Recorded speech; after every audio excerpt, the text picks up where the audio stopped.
Our next speaker is Dorothy Zellner. Dorothy is a civil rights activist and was involved with groups such as SNCC and the Center for Constitutional Rights.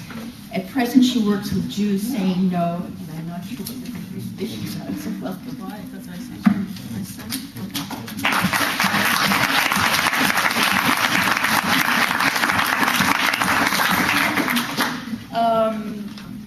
I'm going to speak about Jews saying no. Jewish resistance to what has been going on, to the policies of Israel. That's basically what I'm going to talk about. I was in the South for 20 years altogether and worked 10 years as a civil rights worker for SNCC and SCEF, the Southern Conference Educational Fund. Some of my dear comrades are here in this audience. I was in denial for years about this issue. Conscious denial, not unconscious denial. It was, I have enough problems as it is, don't bother me, leave me alone. The Second Intifada pushed me over the edge, and actually what pushed me over was seeing Uri Avneri, who there hasn't been any mention yet that there actually is a left, a real left in Israel, people I consider extremely courageous. I was amazed. I had no idea that such a person even existed. I didn't know what a green line was. So that's my level of understanding. And then in the last 6 years, I've gone there 7 times and have been in Israel, the West Bank and Gaza, twice in Gaza. And I just want to talk about the Jewish community and what has been happening to us. When I say us here, I'll say the Jews, even though we all, 2 Jews, 3 opinions. Israel has been a disaster for the social justice tradition of the Jewish people. It wasn't what, was a folk saying, but do what's good for the Jews. It became do what's good for Israel. And this has been a nightmare for us. Those of us progressive Jews who grew up knowing that there was at least a tradition, a part of the Jewish tradition that was strongly working class, strongly international, strongly supported people fighting for their liberation. This has been completely, well, I won't say completely, almost completely destroyed, to the point where we have Foxman, Abe Foxman, the dread Abe Foxman, of the ADL, which 30 or 40 years ago actually did what its name said, Anti-Defamation League, and worked in the civil rights movement.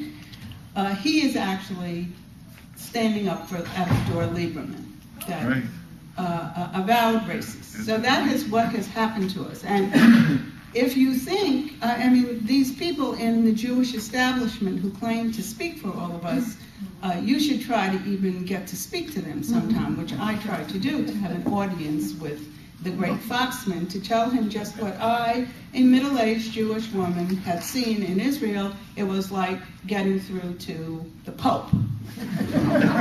Now, we either have forgotten our history, or we never learned our history to begin with. We don't know that up until the establishment of the State of Israel, that Einstein, Magnus, Buber were all confirmed binationalists, actually spoke against the formation of a Jewish state if it meant that Palestinians would be deprived of their rights. How many of us know that now? None. Well, very little, very few.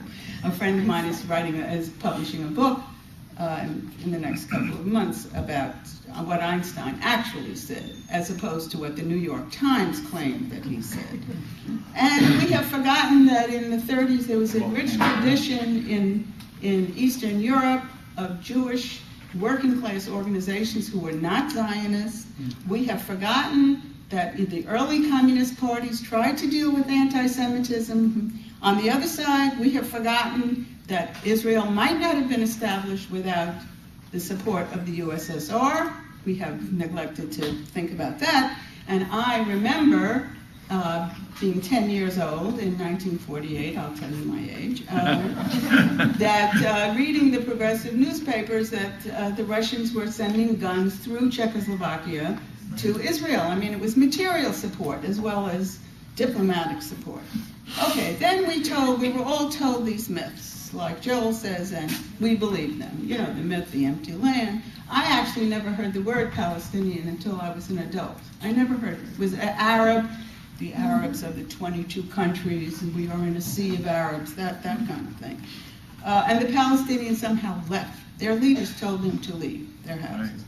I should tell you that I went on a trip to in Israel, and I saw a little presentation on in Rosh Pina, I think it was, in a little community, and even the narrative there said, our Arab neighbors, when they left, they gave us the keys. No,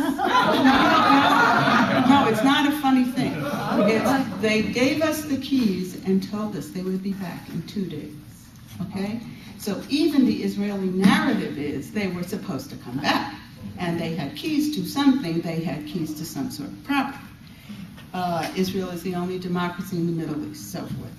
There's another myth. Israel is our home, okay? Now, I have spoken to many otherwise intelligent people who will tell me, well, if it happens here, like it happened in Germany, at least we have somewhere to go. Okay, we have to, all of us, and especially Jews, deconstruct these myths. Now, tell me, if we are going to have state-supported anti-Semitism in the United States with concentration camps and death camps, that all of us are going to take our earthly belongings and go to JFK and stand online to get on a plane. Is that really conceivable? People say this in this incredible hysteria. Is that conceivable? No. First of all, I hope we would stay and fight.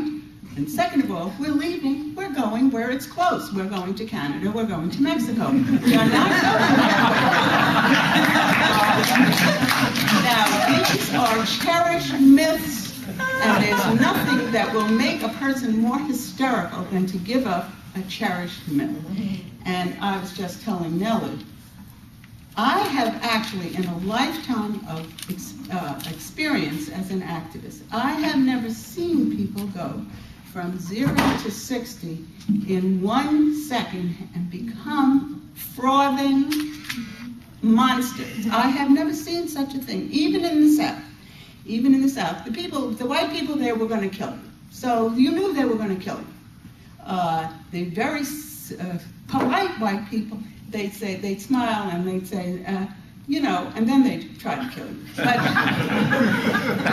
But these people, I have never seen people who are normal, in many cases, most cases, middle-class people, who in a second will become monsters. And if you've never had an experience like this, I recommend you go and demonstrate at the Israel Day Parade. And you will